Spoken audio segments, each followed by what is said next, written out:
the whole book it just blew my brains. I'd always be like, trauma moment, push it down, keep walking. We went to the Famine Museum, a very romantic Wow. date in Ireland. You really know how to turn up the sauce. I know.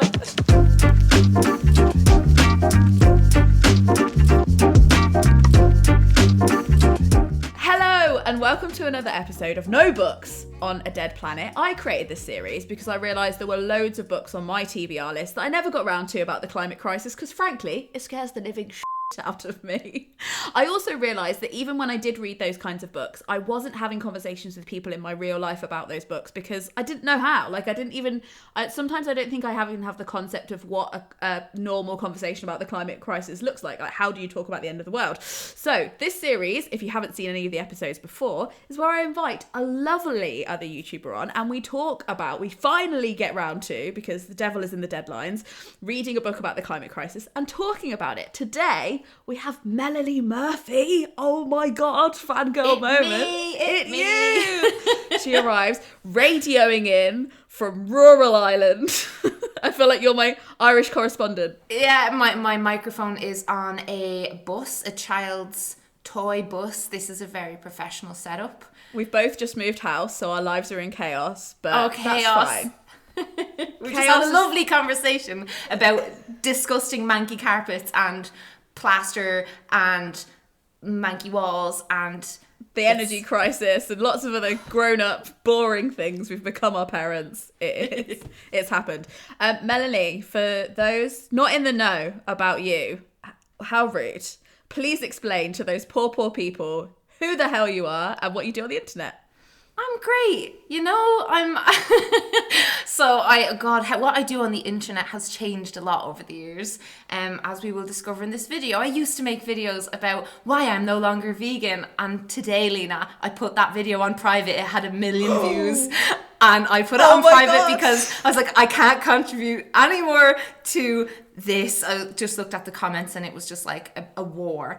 I've basically been sharing online for 8 years now, about all kinds of things: relationships, mental health, sexuality, food, eating disorder recovery, and I also love to write books. And I have a book coming out in May. And I'll do a little plug because Leena was just like, you have to plug your book when you can plug your book. Plug it in. And I've got a pretty cover for this book, Glass Houses, out in May, about reconnection to nature and to each other, and what happens when you're infatuated with the guy that your sister is shagging. So that's kind of me currently in a nutshell. I have a toddler. I'm just constantly trying to figure shit out and sharing it because being vulnerable online is very cathartic for me. Relatable content. So we picked the book that we were going to read today. This is Vegan Propaganda and Other Lies the Meat Industry Tells You by Ed Winters, otherwise known as Earthling Ed on YouTube. So this is the first time in the series we're reading a book by another YouTuber, which is really exciting. Yeah. And I think what's interesting about this book is that it's kind of really like the way he describes veganism for him is that veganism is an ethical stance against needless animal exploitation. So while before in the series we've read We Are the Weather, which is more about the kind of climate crisis kind of aspect of veganism, this is about the climate crisis, but it's also about the ethical stance with animals, which I think it's a bit of a different kind of book. Melanie, you picked this one for us to read. Can you tell us a little bit? I'm so Why? sorry. How dare you?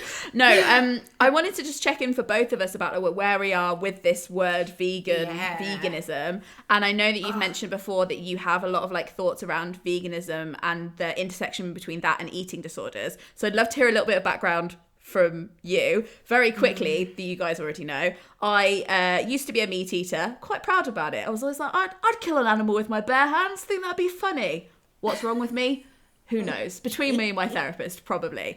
Since I read We Are the Weather 2 years ago, I have given up meat completely and I'm phasing out all animal products, but I am nowhere near perfect about that. Oh, there's a video about it up here. And I had some cheese just this morning, I'll be honest.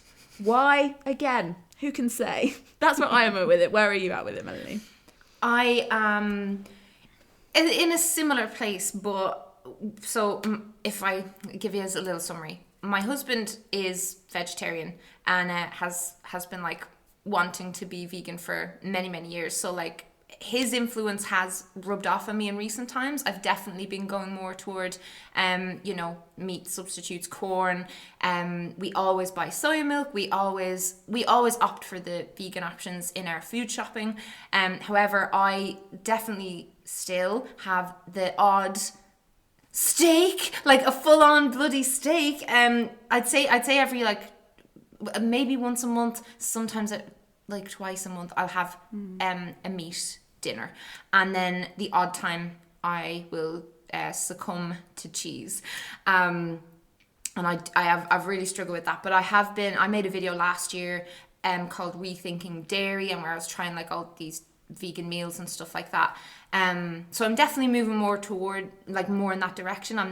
I wouldn't consider myself vegan, but I have been definitely thinking about all that stuff more, mostly since I gave birth, and I'm still breastfeeding my toddler. So I think when like the whole thing to do it, a glass of milk just arrived in my fridge, like that, I just started thinking about dairy so much more while feeding my son. That's interesting. Just imagining myself being artificially inseminated and kept in a state of constant lactating, just so that other people could come and take my milk, and they would take my son away. And I was just constantly putting myself in that position and just thinking, how do we, like, how is this normal? How is this normal?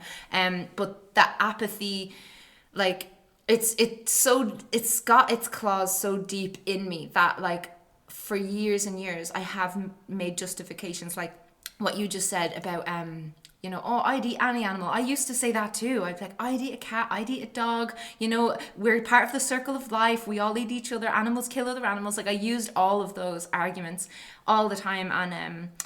And if we get right to the heart of my backstory with veganism, basically when I was younger, I had experience with a couple of different eating disorders. One kind of led into the other. And the first eating disorder I experienced, I came upon a vegan activist online, but she unfortunately was mostly focusing on the benefits of veganism for weight loss, and she herself had experienced eating disorder. So it was probably like the worst way I could have been introduced to the movement, to be honest.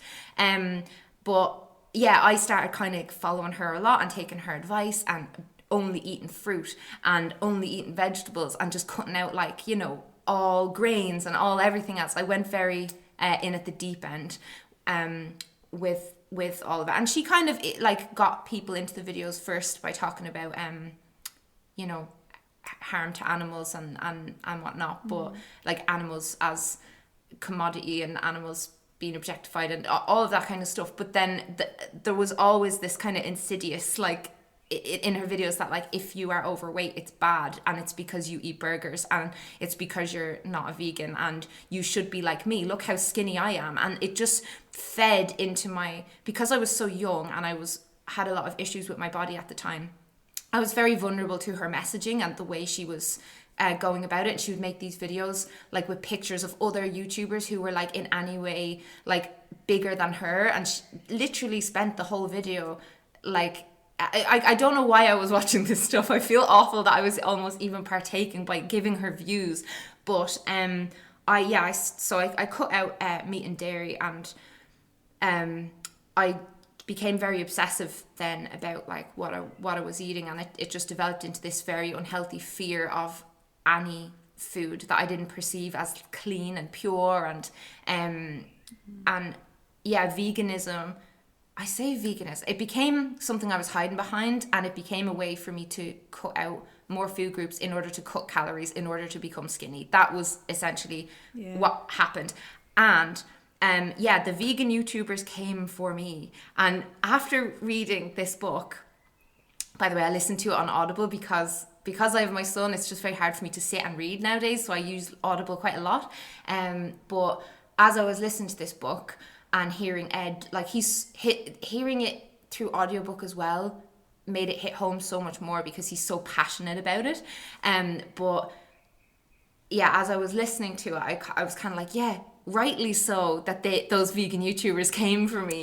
Because I feel, it was, honest to God, like it was the and it wasn't, not even now some of them were very much discounting my experiences at the time, like that. I don't think that was cool. Like I feel like for like anyone who's an eating disorder survivor or they're currently in recovery, what applies to them and like their relationship with their therapist and what their therapist is telling them. Like I was being told to stop cutting out food groups and don't cut anything out, don't have any rules around food, and that was really important for me in my recovery. It was just so important at that time that I stop thinking about my diet at all and I just follow my, what is my hunger telling me to eat, and that was like a long process and journey. But the fact that they were coming for me because I was using the word vegan to describe what I had been doing. But what I was doing was I was adopting a plant-based diet for basically like health and like figure altering reasons. It wasn't veganism. Like veganism, people are vegan because they don't want animals to be exploited and raped and, just treated the way they're treated. And I couldn't separate the words plant-based and veganism at the time. We use those words interchangeably. I don't know if, do you ever use those words interchangeably yourself? I think I try and sometimes use plant-based when I'm talking to somebody who I think will misunderstand the word vegan. And when instead of saying like I am a vegan, it's like I am trying to follow a vegan diet. Yeah. Right? Do you know what I mean? Like it's what I put into my body isn't who I am. Yeah. But it can reflect your moral. So it's interesting when because he's defining veganism as like an ethical stance against something, whereas veganism has been used as a way to perpetuate something you actually doing to yourself, which is another form of harm. And I think like with that whole like intersection between like criticism of you and this messy vegan thing, it's also like because people were talking to me about how they were worried about using plastic when it came to like tests for COVID and stuff, and I was like, so hold on, the whole point of saving the freaking planet is to make sure that humans are okay and that we live. So if there's stuff where it's like life or death and it's stuff about your health and it's stuff about whether you die, like, do you know what I mean? Like that's the whole point. Like if we can't live, there's no point. So I feel like with that as well, it's really important to recognize that when people are trying to recover from something like that, there is like an ultimate like, why are we doing this? To protect human lives, to protect life on Earth. Like then to criticize you for that, I don't know. It's so messy, isn't it? But it's such a messy conversation because I don't know. Like while I was reading the book, I felt very much like thinking back on my past self. I was very much like I was going about this like I was the sun and everything else revolved around me, and I was like how I feel matters the most and how I and but I've just realized like even in my recovery now there has to be a way for me to not contribute to this horrible thing and for me to still be recovered. Do you know what I mean? Like now that I'm this far along, but it also brought up a lot of he brings all this stuff up as well, but it brought up a lot for me about the role of the people in power and also just like he referenced it, but they're figuring out how to like grow meat in a lab so like animals wouldn't have to be harmed and things like that. So it is like so much about our culture around food changing in a way that you're not like no one is feeling left out by not having this, or no one is having these the way he talks a lot about stuff like masculinity and the advertising around meat and it's just so ingrained in people like that to eat meat that just it carries so much that it's just nothing to do with. I feel like the internet is this really messy place where it's like everyone's aware that there is a structured culture, and to be like to be a subculture or to like do the opposite of what other people are doing is exciting, but there is so much nuance there. And I think with me saying like, oh, I'd kill an animal with my bare hands, I think there was almost an element of like not like other girls, like tomboy thing, where I was like, I'm hard, that wouldn't scare me, I'm not a pussy, like it's one, and like there's something weird there as well. It's that thing of just like everybody's trying to prove that they're, whereas like the essence of like veganism or the stance that a lot of vegans take is compassion. It's like being yeah. nice, like making sure you're causing as little harm as possible, whether that's physical harm or mental harm. And I think with that, when people bully each other into veganism and stuff, it can really like contradict the message, I think a little bit. Yeah, it's like that the way a lot of people say, oh, well, if there was a child and a dog and there was a truck coming for them, you'd save the child, you know, we matter more. And his argument is that, you know, we shouldn't base our morality on what wild animals do to each other. We shouldn't base our, like, you can save the child first and also not want to kill a dog, you know what I mean? Or not want to we're not in those extreme situations all the time. Yeah. In the same way, if it's like, if you had to save your child or somebody else's child, you'd probably save your own child, but given the choice, you wouldn't go out and like, do you know what I mean? Hit the other child. Yeah, just slap the other child. You know, that's such a weird argument that doesn't quite add up. So yeah, did you had you seen Ed's work before on the internet, previously? Never. Because it was interesting that I've watched him quite a lot, and what's interesting about his work is that it's not aimed at me. Like, a lot of his YouTube channel is very much that kind of like Oxbridge debate me style thing. He goes into universities and he'll put like a table out and he'll be like, tell me why you're not vegan. And it's actually quite useful because he's slowly over time mastered this really like non-confrontational way of doing it, but it's definitely aimed at people who want to have a confrontation, and he kind of like brings them in and then is like, let's all calm it. And he's very chill. I looked him up after the book, and he has the most beautiful skin as well. I was just like, oh my goodness.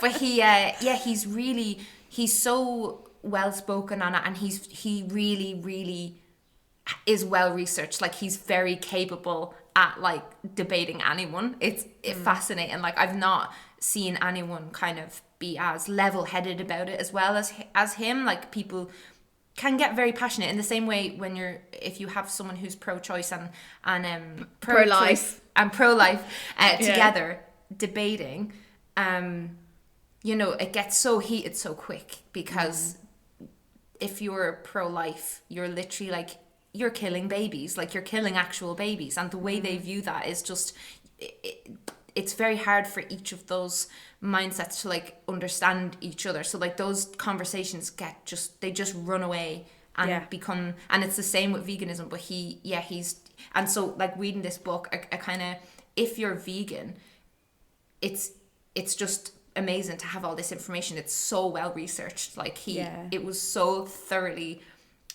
planned, like unreal job he did with it. And I think it's good because it's quite impartial. And I think like what's important about when you have these conversations is finding out people's stories. Because like with the pro-life, pro-choice thing, probably most people on either side have a story that they feel really strongly about that swayed them in one direction or the other. And it's the same with like veganism. It's like, you need to know people's backstories before you talk to them. You need to know why they think the way they do.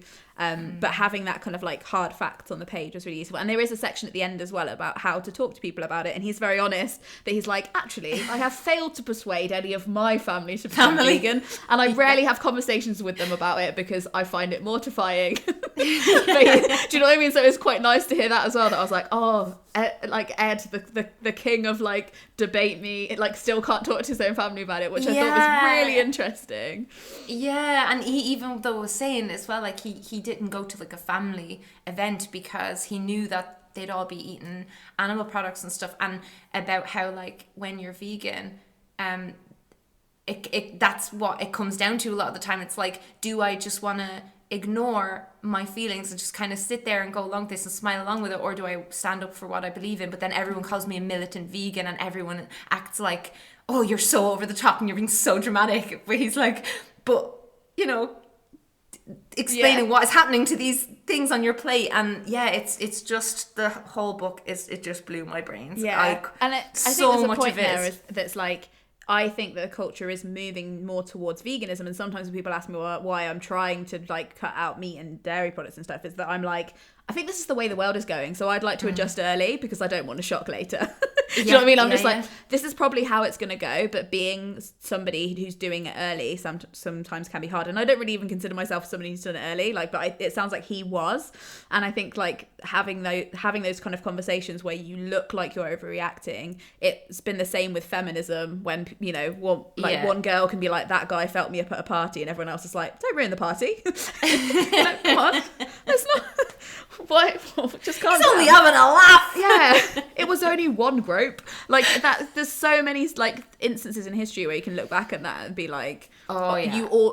Often the people who are leading the way are the people that look like they were overreacting at the beginning. Yeah, it's very easy to picture a future where we're looking back at, you know, factory farming as just this devastating, embarrassing, awful point of human history, but we're still so not there. Yeah.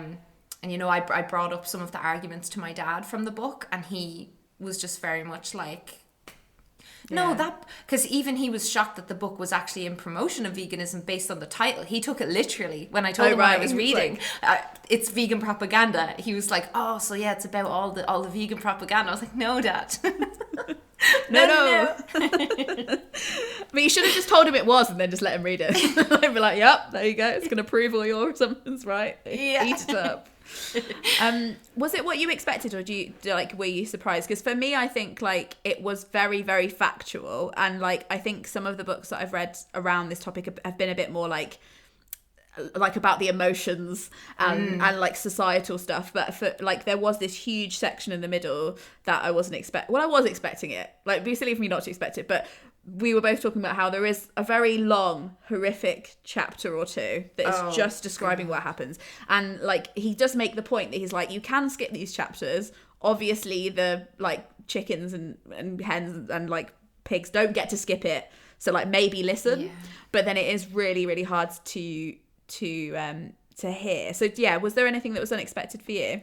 You know, when I sent you that picture of me crying, yeah, that was me for most of the book. I know. But the whole section about he's just very like deadpan, listing off all this stuff about like describing, you know, how they impregnate the animals and like just different things that they do. I don't want to like say too much because I know it's a lot, and I know some people are watching this video because they really don't want to read the book. But you know, and he's going into like really, really like graphic detail about some stuff, and a lot of it really genuinely shocked me. And we know, animals are killed so we can eat them, but like my brain never goes past that, and my brain it's like it just won't allow. And I've often thought, like, is that apathy? Is that I just don't care? Or like what is that? I still don't understand that. Because if it was, you know, your pet, and anyone came and did that to your pet in your garden, like any of the things that they do routinely on farms and in factory farms, like it would just, you know, you'd probably go to the police. It's just happening every second of the day. And I do think a lot of this stuff as well, like you don't know it because of the advertising done with the meat and dairy industries. And like he does explain as well how like a lot of the people who are linked in with the food guidelines are very much like kind of, they're all hand in hand, and it's all, you know, a big circle jerk. But it just gobsmacked me, a lot of it. And I think I wasn't expecting that. I wasn't expecting him to be just so, because it made it a lot more chilling, the fact that he was just reading off like, this is what happens, without his opinions really thrown in. It was just like, it was really difficult. And I think that's a good decision from him, just to step back and not to I mean, we were listening to the audiobook, so there were points where you could hear in his voice that he was like, yep, and then they do that, and this is their argument for it, and you can tell that he does have an opinion about it, but it is quite just like cold hard facts, which I think is probably what's necessary. The part that was really interesting for me, which I know that the animals alone should be the reason to not do it, but the human impact I think could bring some people round to see what it is, because I think the pandemic bit, the bit about the viruses as well, the link between viruses and like how because we give animals so much antibiotics and then we eat the animals, we're actually losing our ability to react to antibiotics, which could be like a real planet ending issue if we keep doing it. But also this thing about like employees in slaughterhouses. So a lot of the time we'll like, you know, we'll abstain from shopping at Primark, or we'll like not buy Nestle products because we're like, they're not nice to humans. But like with employees in slaughterhouses, they're often prevented from having toilet breaks. They're subjected to physical violence. They're generally purposely built in low income areas because nobody would want to work in a slaughterhouse unless they had to. So that was really horrible. There was even a part about how they've blocked off the exits so that workers can't leave, so they have to do overtime. Stuff like that was just like, and I think I wrote down some stats as well. It's like people who worked in slaughterhouses scored 70% higher than average on anxiety, 76% higher for depression. Poultry workers, 80% higher for depression, obsessive symptoms. Like people are dealing with this thing, PTSD, but also this thing that I hadn't heard of called predator-induced traumatic syndrome, which is the mental health problems you come up against when you inflict harm on others. And it's the same with humans or animals. So that was just like, I don't even know how to make a joke about that at the end. I feel like, I know. I'm like, that's horrific. We're supposed to be being entertaining, but it's just very difficult talking about this. Write a limerick about it. There was a young man from a slaughter. No. But there's also there's really interesting stuff as well. Just like, you know, when he talks about, so one of the arguments, and I've regurgitated this before because I was told it from someone who had like a master's in nutrition about, you know, our brains only became the size they are because we ate meat and stuff like that. And he talks about potatoes being like a big factor in that and stuff. And it reminded me of, so my husband and I, like a couple of years ago, or well, before pre-COVID, we went to the Famine Museum, a very romantic date in Ireland. You really know how to turn up the sauce. Yeah, I know. Oh, I was pure wet leaving it, Leena. But basically it was, there was a poster, or not like a poster, but like a plaque thing. And it was from the perspective of someone who like visited Ireland back then, and they were commenting on the glowing, healthy appearance of Irish people, of all of the like the poor Irish people, and they were saying, just going on about how like stunning their skin, and they looked so luscious and healthy, and all they ate was, what was it, like basically potatoes was 95% of what they had to eat. And it made me think of that. And like my husband proudly has said many's the time, like he has grown up on waffles, like bird's eye potato waffles, just eats them nonstop, and he eats potatoes more than any other food, and he's so healthy, it's ridiculous, and he's so strong. Glowing skin. Oh my goodness, yeah. It's a joke. And actually, I'd love to know, where do you stand on, say if you have your own chickens and you eat their eggs, like... I would, but it sounds like if you got a chicken that wasn't bred in the way that we've forced them to be bred, I wouldn't get that many eggs. So the thing about the chickens that we, like, you can buy in a supermarket is they've been bred to artificially make that many eggs. Whereas it sounds like from this book that they probably give me about 4 eggs a year, which I wouldn't complain about. But it would be a big hobby investment to get 4 eggs a year. So I think I would if it was a chicken that wasn't like a wild chicken, because we also, the thing is, like, people talk about how it's like, oh, if we stop eating dairy products and having animal stuff, like these species will become extinct. They are people though. What is a person but a soul in a body? Like that, but the thing with the kinds of animals that we keep in farms is that they're not, like, they are real, but they're manufactured. They're not really what wild cows or wild chickens were. So I think I would keep a wild chicken, or like an genetically modified chicken. Yeah, and just really enjoy your 4 eggs. Just 4 eggs a year. It's gonna be like 1 cake, and if you burn the cake, then you're like, we're fucked. What a waste. I've got to wait to Q3 for another egg. So I think I would, and I think I would probably would also like eat the body of an animal that had died naturally, but then they've probably died of something you don't want yourself. So do you know what I mean? Like, as somebody who's trying to like survive, I don't know if it'd be very sensible. So I think there are like extreme cases where that, or I'd probably be okay with it. But that said, I'm still like, I haven't completely got it out of my diet. Like, I don't drink milk anymore and stuff like that. But for me, I still haven't got past that and gone into the pastures of complete vegan. So it's an interesting one to like. I feel like with veganism, I'm kind of the same. I'm at the same level with a lot of other things where I'm like, oh well, I've made all these changes, and but it's like I justify like, oh, I'm doing this much, so therefore, like I always look at the decisions we have made. Like we've an electric car, we used reusable nappies for ages, and now we buy these ridiculously expensive nappies that are like there's no plastic in them and stuff like that. So there's loads of things like that. But then, in other scenarios, I'm just like, if I'm buying something and it comes in plastic packaging, I'm just like, well, it's up to the company to sort this out, and not necessarily me to just not have any of these nice little pleasures. And I do have this battle in my brain all the time of like, am I just being really selfish right now, or is it bigger than me, and should I relinquish some of this to like the people who can actually make a difference in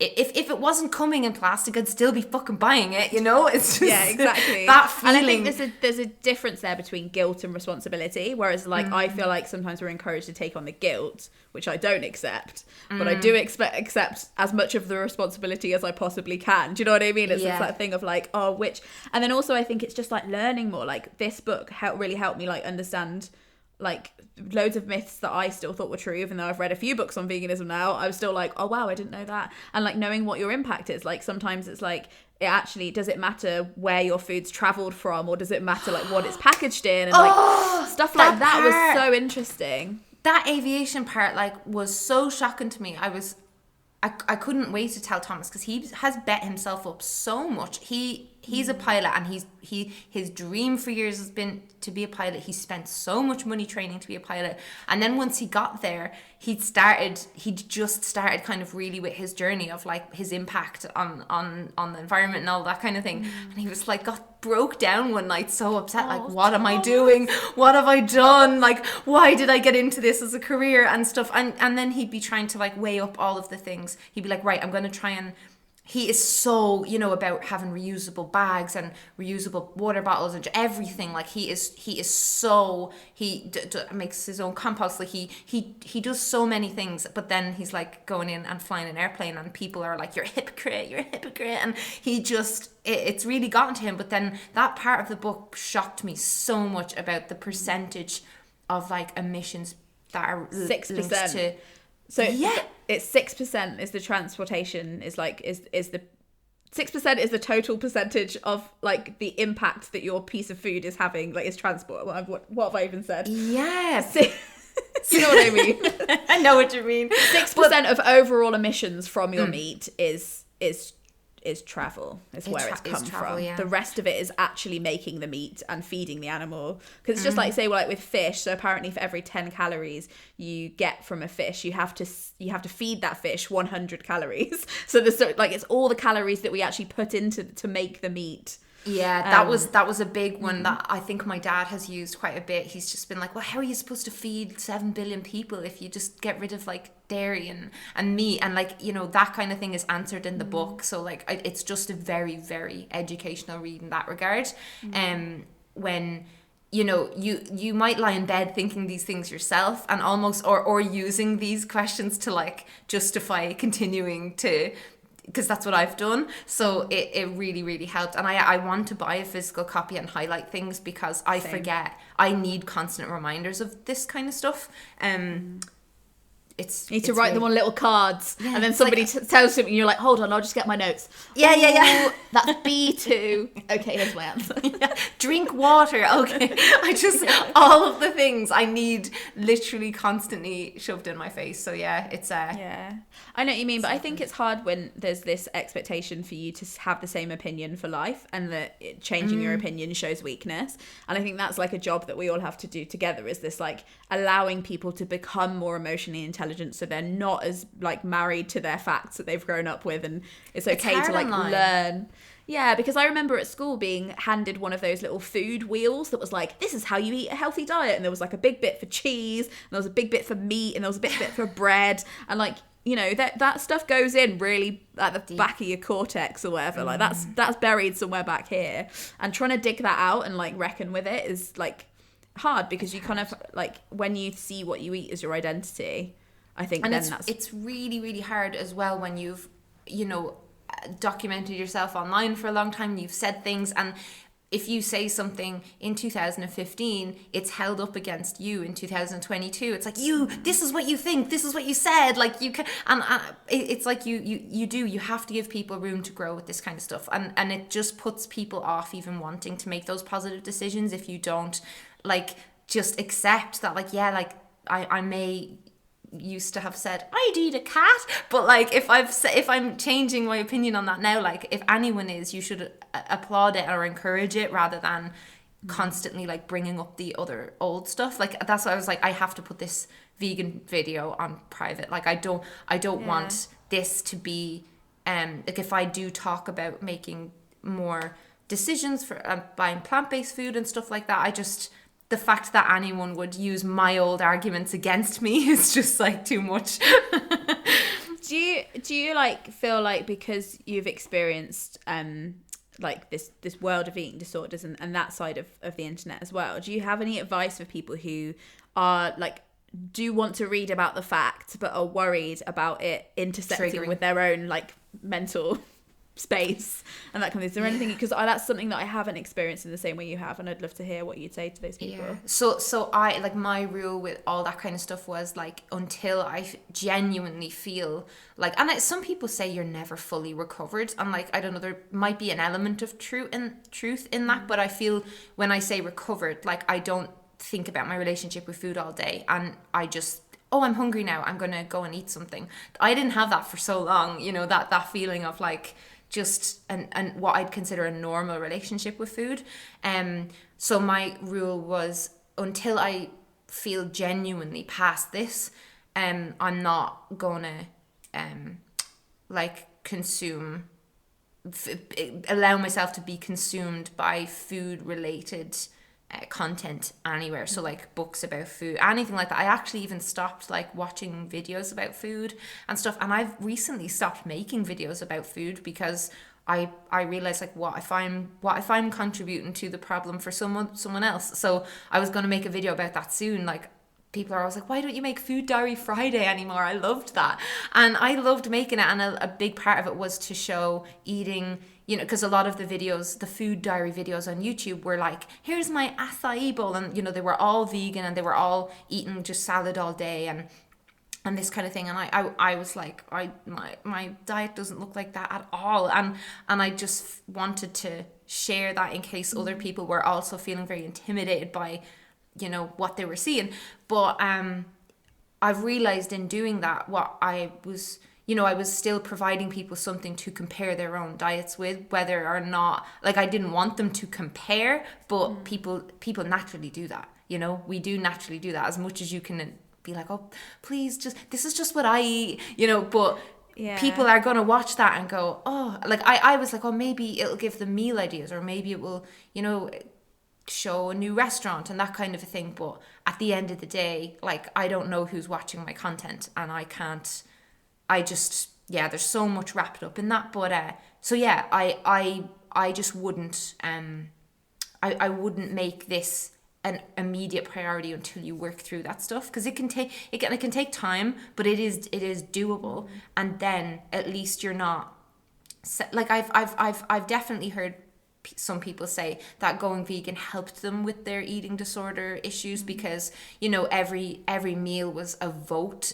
for, you know, a change they wanted to see in the world. It wasn't about them, it was about other people. Yeah. So it really depends. I think it depends on the motivation behind why you're looking into veganism. And that's what I've realized, is that, like, I think I am in a place in my life where I can entertain becoming vegan, or at least consistently moving toward that, because the motivation isn't cut out food groups, cut out calories, eat less. It's like so different. It's like very much based on what Ed talks about. It's also about moving towards something a bit cooler. Do you know what I mean? It's kind of like, instead of being like restrict, take out, delete, it's like introduce, do more, like eat more food, but eat this food's really exciting.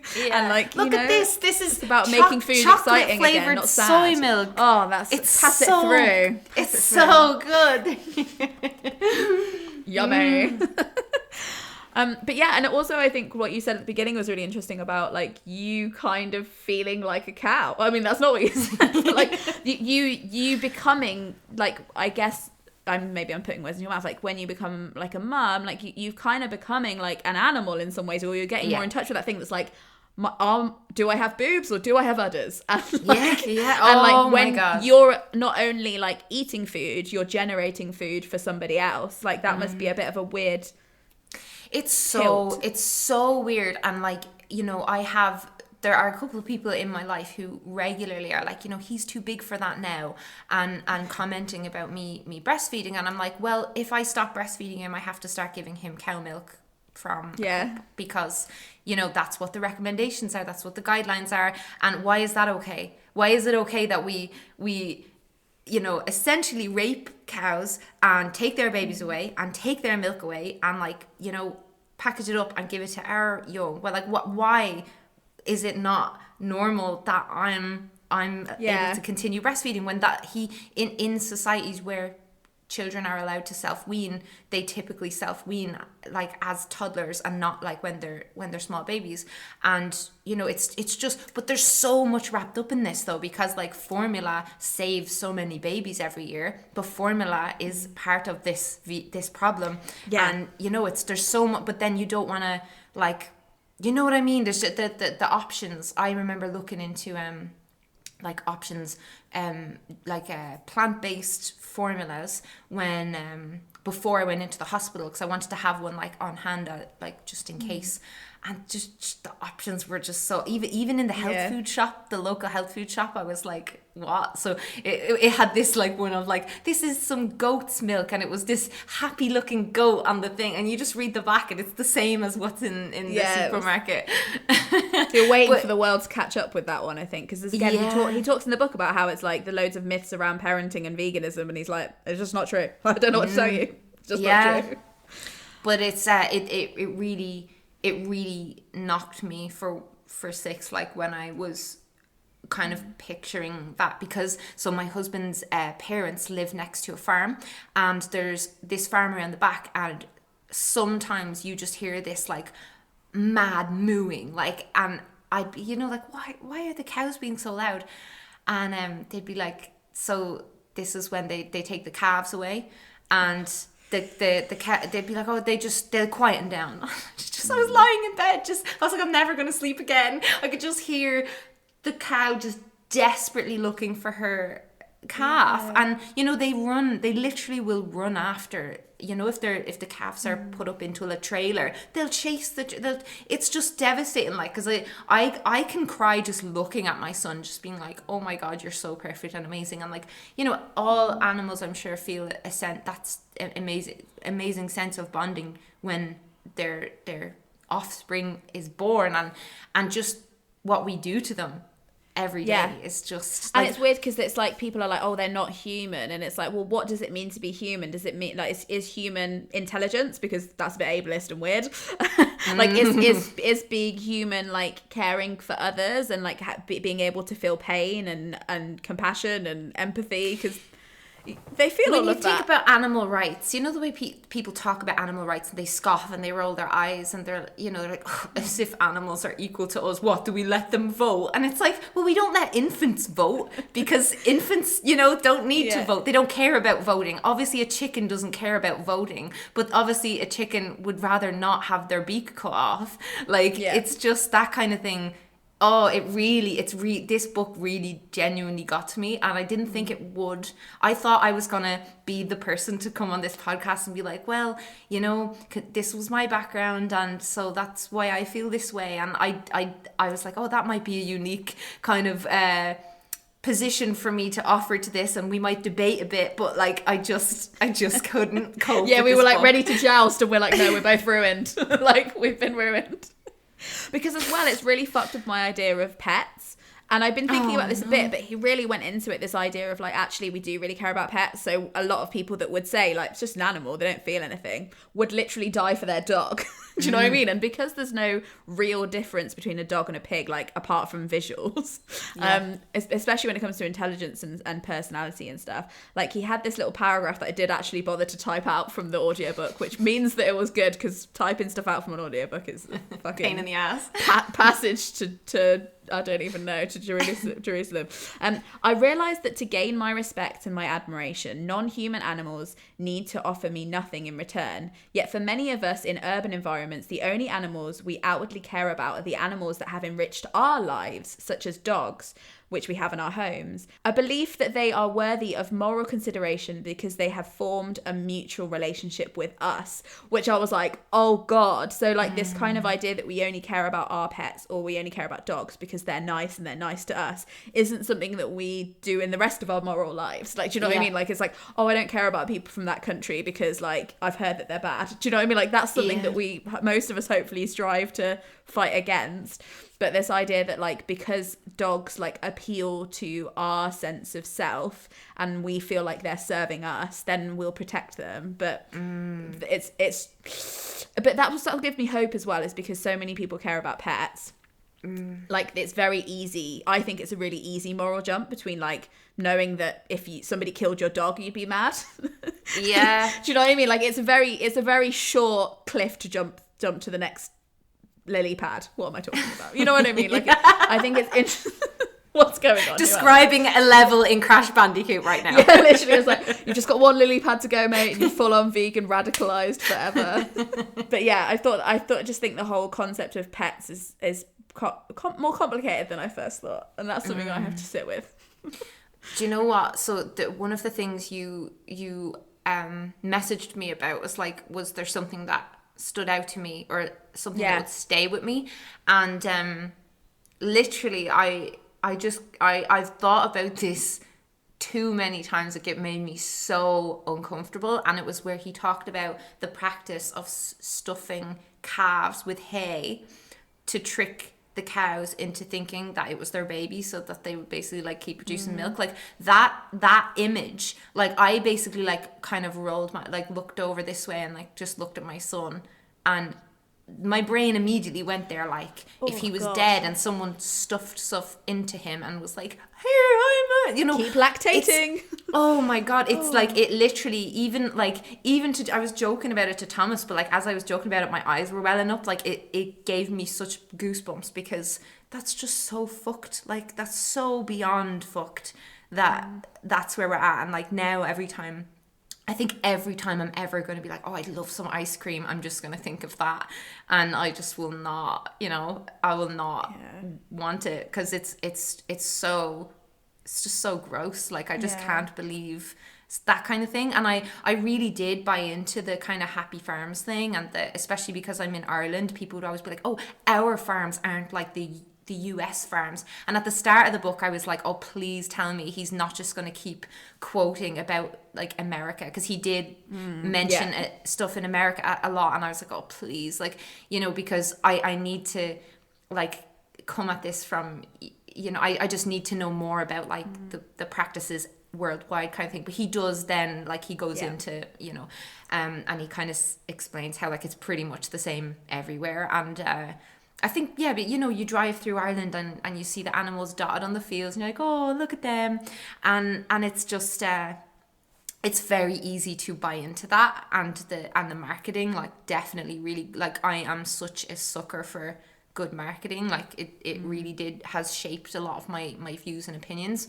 So, but that image, man, like, I think this idea that people are like, oh, I source my meat from local farms, like, I'd be surprised how, like, the amount of people that said that to me versus the amount of people that would actually be able to do that statistically. There's something weird going on there, because as well, like, he was saying, like, we have this idealized idea of farms, like, Tesco has like their own brand of farm that isn't a real farm. They've just made up a farm name. It's not a farm. Sure. One of the things that I got, people came at me so hard for this before, like commenters, and it wasn't like just haters, it was like constructive criticism. But like I had said in a vlog, it was like a Christmas food diary video or something, and I was like, my dad sourced this turkey from, and because the farm that it came from was like written on the thing, and it was a, you know, free range, blah blah blah, and it was on the label. But like it was from essentially from Aldi or Lidl, like one of those places, but they packaged it to make it seem so. And my dad, when I said like sourced, I meant like my dad basically like went around all the shops and was looking for like the best, the most ethical option. And I'm saying like that with these, you know, quotey things because, you know, that was the way I was thinking about it at the time. But such bullshit, like, you know. It's but then it's, as a consumer, like, how are you supposed to know that for yourself unless you read something like this or you watch this video? But like the things as well, like about free range. So I always buy free range eggs because I'm like, I'm just doing my bit.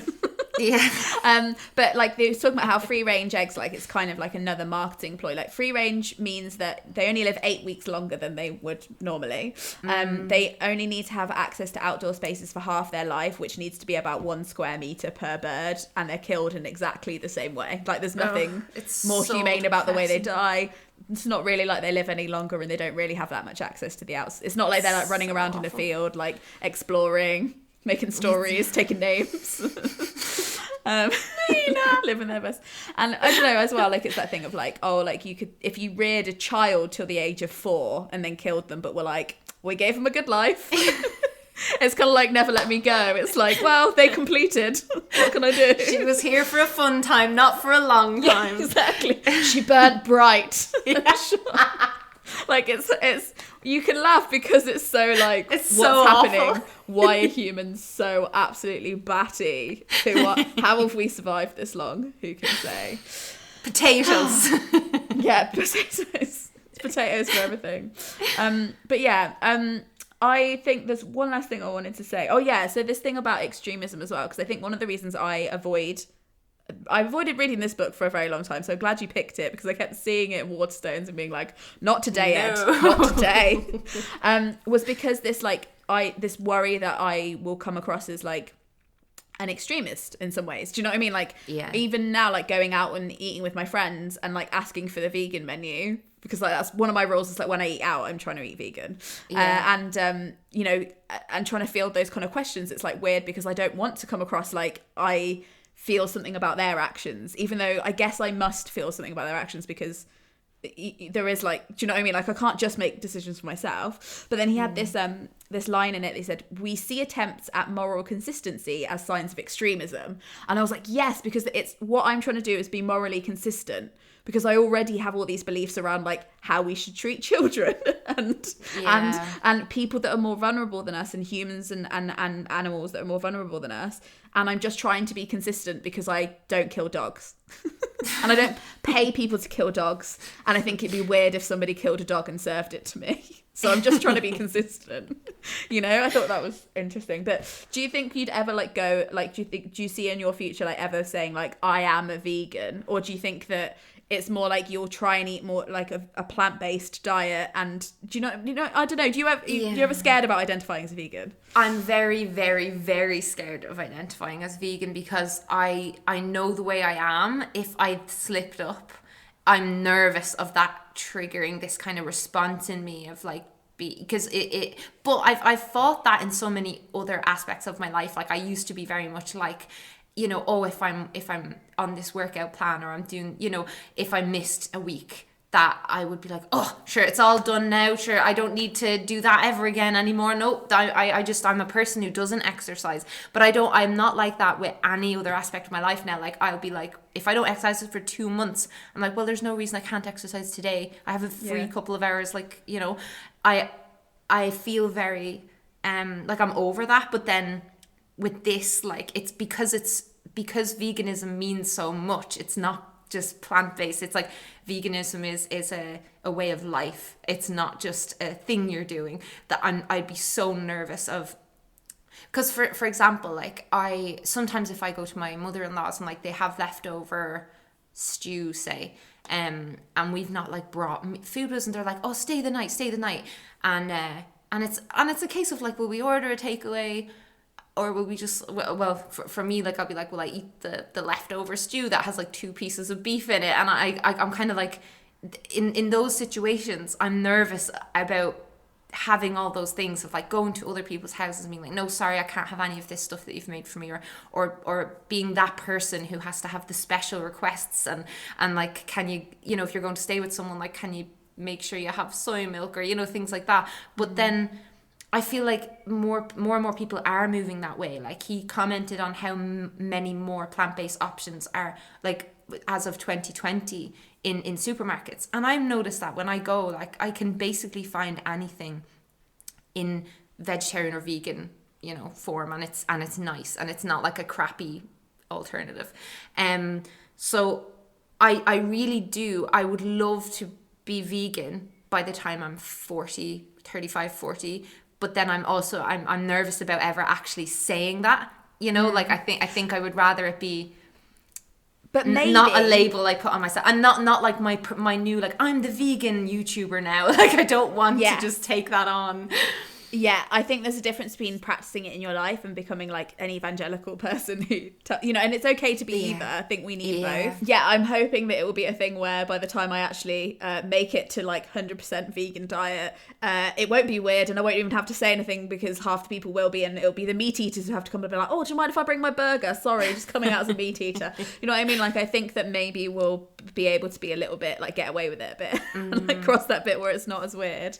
But I've noticed, like, I've had cheese like probably 3 times since I started this book, and I've noticed like myself doing that thing though where it's like I press a button and it's just cheese, it's not from an animal. And that's the thing that I'm really, really struggling with. And if anyone knows any books or any like anything that would help with that, like, it's almost like I feel like I'd need therapy to change that, because it's such an automatic response. It's like, you know, when you have like a trauma response to something and it just happens even though you don't want it to happen, like that's what my brain does. It's like it immediately just turns the food item into a food item, and that's it, and takes away all of this stuff, even now that I know it. So that's where I'm gonna struggle big time. It's so interesting though, because I feel exactly the same, and I think it's this weird ability that humans have, and we have to do it. Like, say if there's an emergency or a fire,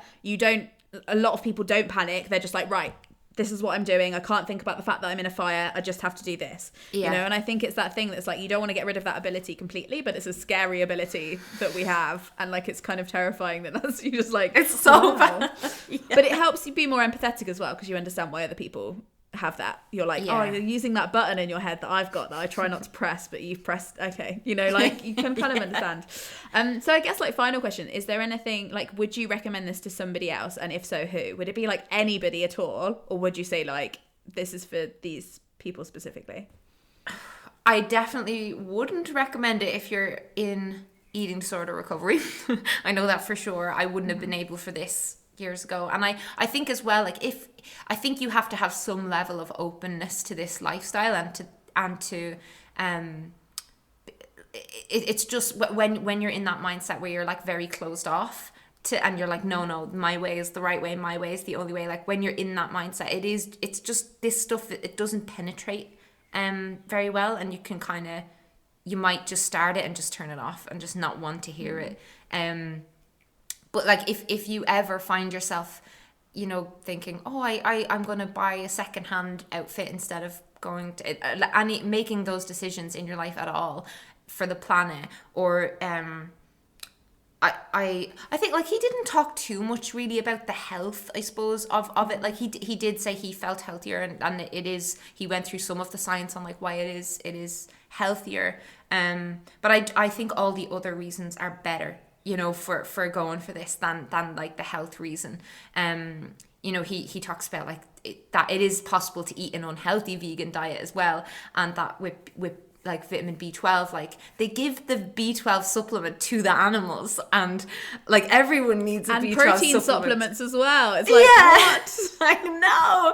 So it's just like a lot of those arguments are like debunked so well in this book. But yeah, like, I think all of the other, like the impact on the environment and the impact on other people, as you were talking about earlier, the people who are like in these industries, those reasons, I don't know, like they definitely even above the animal welfare, like I think those reasons, like so you could read it and read some of it and still like let that absorb, but yeah, I know for sure that there's a lot of people, if I recommended this, they wouldn't read it. I know for sure, because they're not ready, or because they're dealing with their own issues, and it's just, it's a lot to listen to. I think I'd recommend it for somebody who has a grasp on some of the arguments and wants to enact it in their own life, but doesn't understand all of the arguments and doesn't understand how to counteract other people's this. I think it's like a good handbook to, it's got like every argument you could possibly have against veganism with some facts underneath it that are very well referenced and researched. So I think it's good to like have it on hand as like a kind of... I read another book that was kind of similar called How to Go Vegan, that was by Veganuary, who run Veganuary, and that has very similar facts in it. I think some of them were coming up again for me. So I think like there's stuff like that you can read without it being this book, but I think it's good to have that like basic understanding of why you're doing it, because just like ready to draw them. People ask, like, facts. So yeah. And I think also like it's good because it's very straightforward and factual, but if that's something that you struggle with, like you might want to go for something a bit more emotive first, like Weird the Weather or something, if you need like the kind of emotional stuff before you get into the like the percentages. Then it depends on your personality, I think, because it's like a school book almost. It is. It was very, very, there was so much to take in, and for that reason I was kind of like annoyed that I wasn't reading the physical book, because I really wanted to have like all my sticky tabs on the go. But I was just like, had the notes app open on my phone. I was like furiously typing, like, oh god, but I think I definitely, like, even if you don't read the book, I'd recommend like Ed's videos, because I think they can be a really interesting study in like how to have a productive argument as well, like these very good like psychological stuff that he opens up to and stuff. I don't know, it's really interesting to see him debate people. It's not something that I'd be interested in doing myself. I can't imagine like going to a university campus and like setting up a little table and being like, let's go. Oh god, like, it takes a certain kind of person, doesn't it? Anyway, thank you so much for reading this book with me, Melanie. Thank you. I think this, like, the fact that I feel like, well, I hated you at first. I was like, why am I doing this? But now I feel like this, genuinely, I think it's like, it was like the spark under my bum that I needed, and I think it's the almost like final nail in the coffin that I've been like, this has been a bit of a process for me, and this is like the last, it was a big deal for me, and I am going to force my husband to read it, so that maybe he will attempt all this with me, because I do think Ed talks about that in the video, like it's difficult when other people around you in your family like aren't living the same lifestyle. And I think if we were like a household where all of our shopping was, we were both having the same meals and all that kind of stuff, it would just make things so much easier. So that's another thing, like, if you can have like a vegan buddy or a vegan family member to kind of like latch onto and just be like, what do you cook, and how, like, what do you have, whack it on a long car journey and just force them to like, oh god. But I think for me, it's like when I've like worried about changing certain aspects of my life to try and align it with my values, I've worried that it's going to be really stressful. And it has been in some ways, but I think in a lot of other ways it's actually been really relaxing, because I feel like on some level, when you know that stuff is happening, it does affect you subconsciously. And like when I used to walk past butcher shops where they like hang up the cows, I'd always be like, oh, trauma moment, oh, push it down, keep walking, and I think there's lots of stuff that there's part of my life that I just hadn't reckoned with, and it was secretly stressing me out, and to sort that out and to live in a way that's a bit more like logical. It's not even like, oh, I'm so holier than thou, like, great, cleansed my aura, and so much better than you. It's more just like, this is a more logical way to live. This makes more sense. Yes. It is, for me, it's actually, like, maybe not relaxing is a strong word, but it's made me a little bit calmer and more, like, I just feel like such a good point. It's such a good point, because that must build up in us somewhere. And just like, I remember someone saying about like the stress and the anxiety in the animals, and like that somehow that passing to you and stuff like that. Like, there's something to be said about that. And before I go, I will just say that one of the protagonists of this book is vegan, and she was Vegan very much protagonist. like, but she's so vegan that she's like, she doesn't even want to put her very unwell cat down, because she's like, you know, you don't put old people down when they get sick and frail, and so she's like hardcore that way. Oh wow, fascinating. But this was a really good conversation. I'm so excited to read it, and I bloody loved your first book. As you know, I'm a massive fan, so I can't wait to read it. You were so sweet about that. You're such a legend. And this was a great conversation. I love this series, and everyone better give you a thumbs up and chat to us down below about all of this and where you're at with it. Yeah, I love it. You're like doing it for me. You're like, subscribe, smash that like button, give up me. I'm like, yes, go. This is the real professional at work here, people. So it's done. Oh, well, thank you so much for joining me, and do check out Melanie's videos if you haven't, which I'd be surprised if you haven't, but you can try. But yeah, thanks for watching, everybody, and there's more videos from this series here if you want to watch it. And this video is made possible by the Gumption Club, who tip me per video to make sure these videos keep happening. Frog slug out.